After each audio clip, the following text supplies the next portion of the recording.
Hi guys, morning.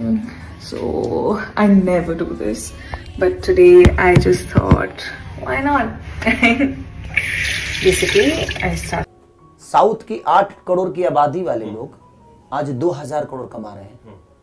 तो ऐसा समय जरूर आएगा भैया कि हमारा भोजपुरी भी 2000 करोड़ कमाएगा। बिल्कुल कमाए, लेकिन वो उसको जब खेसारी भैया ने ऐसी बात बोली कि वो लोग साउथ के लेवल की मूवी बनाना चाहते हैं तो लोगों ने खेसारी लाल यादव का बहुत ज्यादा मजाक बनाया।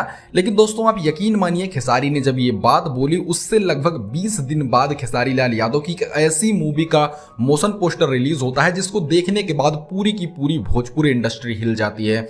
जी हाँ दोस्तों, मैं आपसे बात कर रहा हूँ खेसारी लाल यादव की आने वाली नई फिल्म दंस के बारे में। इसका जो मोशन पोस्टर है, इसके अंदर जो एक्शन सीन्स होने वाले हैं, भाई कुछ सोचकर ही खेसारी लाल यादव ने बोला होगा कि वो लोग साउथ के लेवल की फिल्म को बना रहे हैं। इसके लिए खेसारी लाल यादव ने बहुत ज्यादा समय दिया है। दंस मूवी के लिए बहुत ज्यादा मेहनत की गई है हमारी भोजपुरी इंडस्ट्री के अंदर।